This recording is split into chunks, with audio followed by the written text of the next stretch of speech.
Alors, je suis le docteur Hervé Haas, je suis pédiatre, chef du service des urgences pédiatriques et de pédiatrie générale des hôpitaux pédiatriques CHU Lanval à Nice, et je suis aussi infectiologue.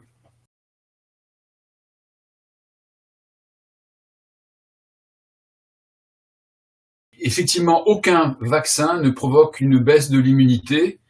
La confusion vient que certains vaccins vivants atténués, comme le vaccin contre la rougeole, il était nécessaire d'espacer les deux injections entre deux vaccins vivants atténués, rougeole et fièvre jaune par exemple.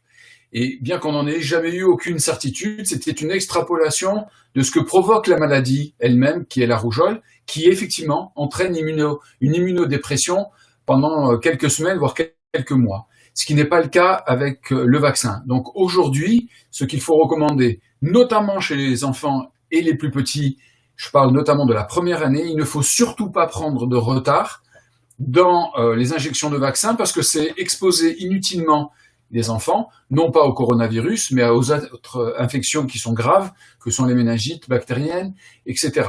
Concernant les adultes, c'est rare qu'on ait besoin d'une injection absolument dans un délai d'une semaine ou 15 jours, contrairement aux nourrissons.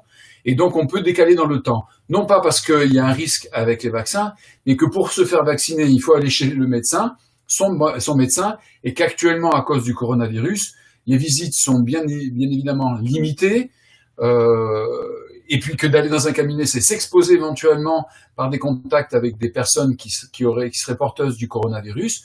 Et donc, aujourd'hui, chez l'adulte, on peut se donner du temps, et je résume que chez l'enfant, il ne faut pas prendre de retard. Certains vaccins, quand on est enfant et un peu plus âgé, peuvent être faits de manière un peu plus décalée. Par exemple, le rappel contre la diphtérie, tétanos, coqueluche, polio dès 6 ans, ça peut se faire à 6 ans et demi sans aucun danger. D'accord ? Donc, première année, jusqu'à, je veux dire, les 2 premières années, et surtout la première année, pas de retard.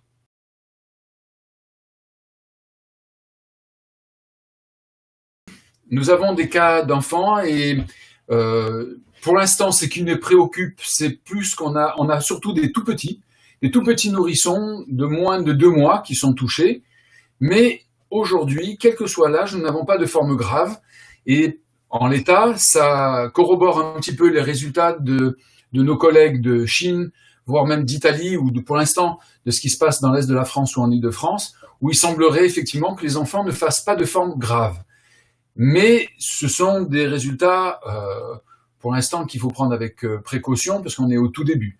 Mais nous avons des enfants qui sont effectivement malades, bien qu'il y ait aussi des enfants qui soient porteurs asymptomatiques, et c'est probablement la grande majorité des cas, mais on a des enfants que l'on a hospitalisés plus parce que c'est lié à leur âge qu'au caractère de gravité de leurs symptômes.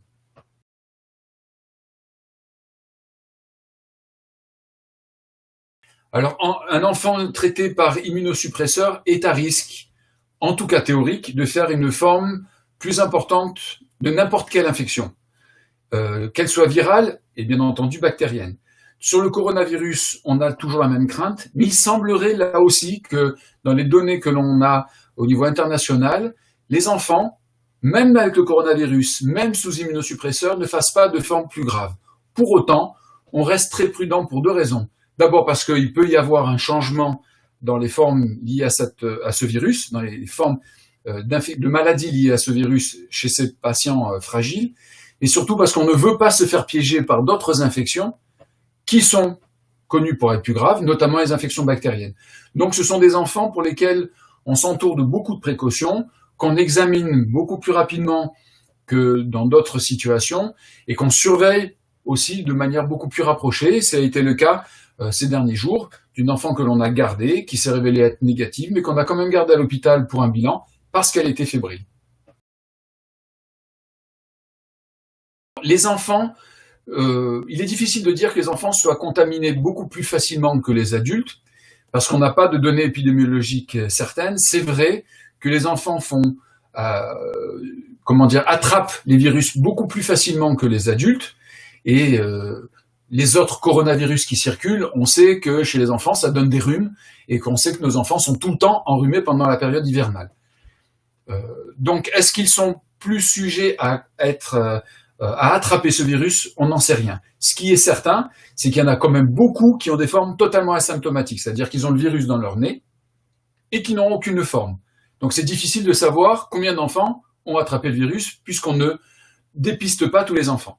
Ça, c'est la première chose. Par contre, ce que l'on sait, c'est que du fait qu'ils ont du virus dans le nez en grande quantité et que souvent ils sont asymptomatiques ou peu symptomatiques, ils peuvent contaminer beaucoup plus facilement leur entourage, leurs parents et surtout leurs grands-parents. Et pour une raison très simple, c'est que ce sont des enfants, donc des tout petits, qu'on prend plus facilement dans ses bras, qu'on a envie d'embrasser, à qui on a envie de faire des bisous. Donc la proximité est beaucoup plus importante et donc le contact avec les grands-parents risque de se faire de manière beaucoup plus importante. Et là, par l'intermédiaire des gouttelettes qu'ils peuvent avoir dans le nez, les enfants peuvent contaminer beaucoup plus facilement les parents et surtout les grands-parents dont on sait qu'ils sont beaucoup plus fragiles. C'est très difficile de répondre de manière précise parce qu'il faudrait qu'on fasse des tests régulièrement dans le temps jusqu'à la disparition complète du virus au niveau du nez notamment pour affirmer qu'il n'y a plus aucun risque de contagion. On part du principe qu'à partir du moment où il n'y a plus de symptômes, la personne est beaucoup moins contagieuse, même si elle a encore du virus dans ses fosses nasales. Parce que pour pouvoir contaminer, il faut en distribuer, en pulvériser entre guillemets, sous forme de gouttelettes à son entourage. On a quand même des adolescents que l'on a testés qui étaient positifs et à 20 jours, ils avaient toujours du virus dans le nez. Donc c'est très difficile de savoir combien de temps on reste contagieux concrètement. On part du principe, je le répète, que c'est surtout par rapport aux symptômes qu'on se base chez l'adulte en tout cas, et chez l'enfant plus grand, la période de contagiosité, et qu'au bout de 48 heures après la disparition complète des symptômes, on estime que la personne n'est plus, ou en tout cas beaucoup moins contagieuse que quand on a des symptômes. Alors, est-ce que les parents sont vecteurs de contagiosité? Oui, toute personne porteuse et notamment symptomatique du virus, liée au virus, est contagieuse. Très clairement, et contagieux de deux manières différentes. La première, c'est par la transmission des gouttelettes, notamment ce qu'on appelle les postillons, de manière un peu plus triviale. Et donc, ce sont des postillons qu'on a la capacité de projeter jusqu'à 1 mètre, 1,50 m. Hein, ce sont des grosses gouttelettes, donc elles ne vont pas à 3 mètres ou 4 mètres, ce qui explique qu'on demande une distance de sécurité entre les individus. Ça, c'est la première façon de se contaminer. Et la deuxième, ce sont nos mains. Parce que quand on se touche le nez, quand on se touche la bouche, quand on éternue dans nos mains, et qu'on va toucher des surfaces, des objets, des claviers d'ordinateur, des téléphones, des jouets, effectivement, le virus est capable de résister parfois plusieurs heures sur ces surfaces. Et si la personne qui vient après vient toucher ces surfaces, elle va contaminer ses mains. Et si elle met ses mains à son nez ou dans sa bouche, eh ben, elle va se contaminer comme ça. Donc, d'où l'importance non seulement de ne pas mettre ses mains en contact avec nos voies aériennes, nez et bouche, mais surtout de se laver régulièrement les mains.